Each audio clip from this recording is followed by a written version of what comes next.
Сәлем достар, каналымызға қош келдіңіздер. Мен бүгін сары майды тортасынан айырып ертейін деп отырмын. Қолдың таза сары майы. Осындай жаңа қолдың майын ертетін осындай арнайы молочник деген кастрөлімізді алдық. Қазір барлығын көрсетеміз. Мінекей кастрөліміз. Мынандай кастрөл. Өлшейтін жері бар. Барлығы өте ыңғайлы. Қазір мынандай бөлігі бар. Бөлігінен су құйып көрсетем. Оған 420 мг су құямыз.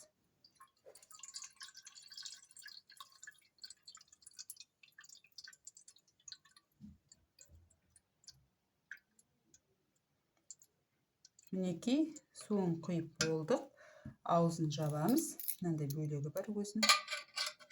Кашы, жаңағыдай таңғы астың кашысын пісірген өте ыңғайлы. Астына жабысып қалатын каштер болады ғой, солар астына жабыспай піседі. Майымызды ертуді көрсетейін. Қолдың таза сары майы апамыздың жасаған.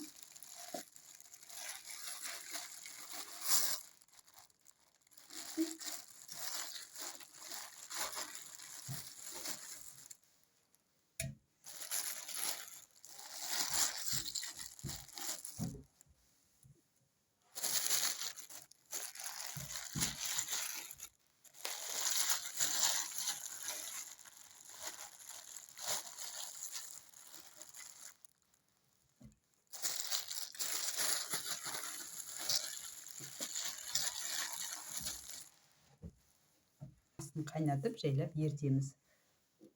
Отымызды жағып, астын бәсеңдетіп, молочнигімізді қоямыз. Отқа қойдық. Қазір суы қайнапқаннан кейін еріп бастайды. Мінекей майымыз өз бабында қайнап жатыр. Мынандай кішкентай бөлшегі арқылы су қайнап, аздап су шығады. Сол арқылы ерейді. Мінекей майымыз қайнап жатыр, еріп жатыр. Енді осының бетіне жиналған ақ көбігімізді алып тастаймыз. Әйнеңдеп алып тастаймыз.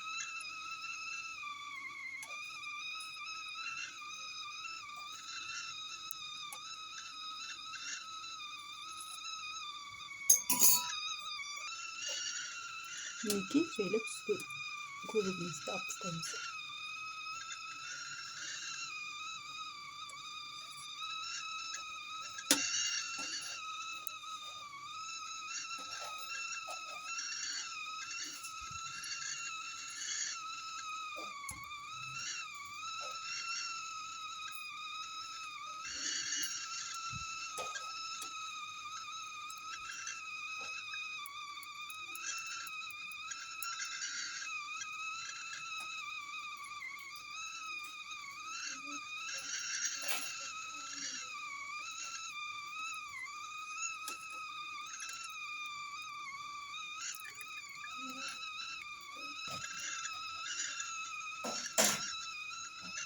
Көбігімізді алдық. Мынандай ыдыстап дайындадық. Сол ыдыстарымызды құйып аламыз.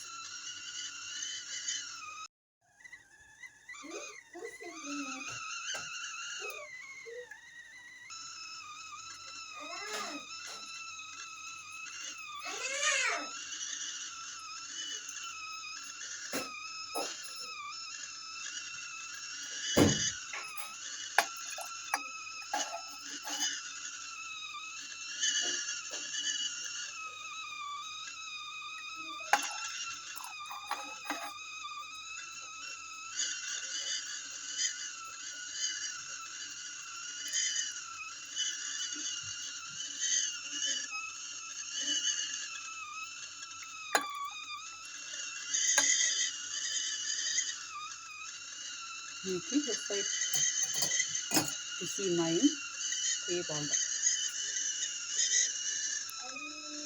Өз қолымызбен ортасынан ағылған сары майымыз. Қазір ресей майы деп жүр. Қазір ресей майы. Мінекей мынандай ыдыс. мағышын деп аталады. Осының арқасында осындай керемет сап-сары қолдың майын жасап алдық. Мінекей түбінде мынандай аздап тортасы қалды. Бауырсағымызға, тағы бір нанымызға илегенде, үйдің нанын пісіргенде соларға қосып жіберуге болады майдың орнына. Өте дәмді болады.